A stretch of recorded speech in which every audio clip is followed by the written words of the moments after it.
The U.S. has a resolution at the UN calling for an immediate ceasefire in Gaza. According to Secretary of State Antony Blinken, who's in Cairo for his sixth Middle East visit since the start of the conflict, the ceasefire would be contingent on the release of all the remaining hostages. It is a major diplomatic shift after vetoing the previous three resolutions calling for the same thing. We have been working very closely together with our Arab partners on all of these post-conflict pieces. There's not only more consensus on the priorities, ceasefire, release of hostages, humanitarian assistance, and a clear pathway and plan for the future. I think there's increasingly consensus on the steps needed to achieve that. These are difficult days, but that only reinforces our determination to get to better days. Joining us now, senior fellow at the Carnegie Endowment for International Peace and former Arab-Israeli negotiator Aaron David Miller. So I say they're the same thing, but there is some nuance here. The U.S. has rejected three past ceasefire resolutions because the language in it was not quite precise enough for them. What took the U.S. so long to draft their own resolution with the language they specifically wanted? I think it's the reality, and the Biden administration, I think, has the right priority that a resolution in its Security Council in New York is not going to do anything, Katie, repeat anything, to fundamentally alter the situation on the ground.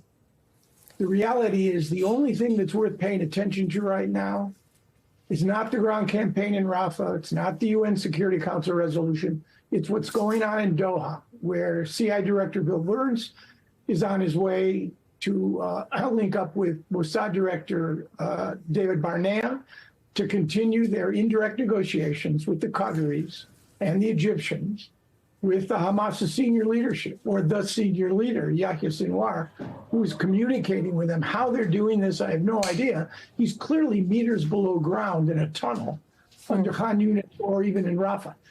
Without that agreement, everything else, Katie, is a key to an empty room. You will not be able to surge humanitarian assistance. You won't get the hostages out. There'll be no day after, as the secretary referred to.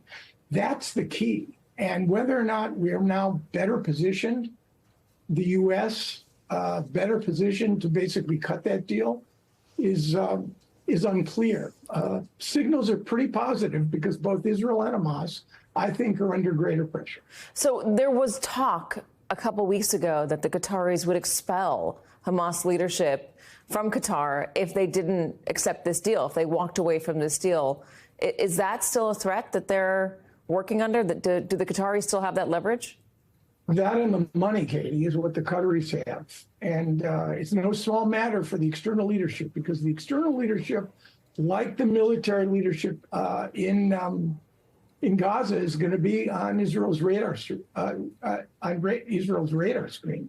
Whether it's a month, a year, the Israelis are determined to eliminate those senior leaders. So I think, the Qataris have pressured the Israelis, the Hamas leadership. And you also have a situation in Gaza where UN agencies, the IPC, not a UN agency, is reporting the prospects by mid-May of massive death from catastrophic catastrophic starvation. Absence of food. Starvation, the absence of food. So I think that's another lever that's being pulled, and perhaps the threat of a ground campaign in Rafah is adding to the. I wonder if Ramadan is actually a break, if the Israelis are not going in there because of the month of Ramadan. But I do want to ask you about the Israeli contingent that's going to come to Washington, to the White House, to talk about other possibilities, other ways to get Hamas. What should we watch for with that? I'm not sure we'll be able to tell based on those discussions. It's Ron Dermer, who's actually the real foreign minister of Israel, and Zaki Anegbi, who's the Prime Minister's national security advisor. This is supposed to be a presentation of Israel's plans for the Rafah campaign, and yet they're sending two individuals, both of whom are not in the IDF or in the with security agencies.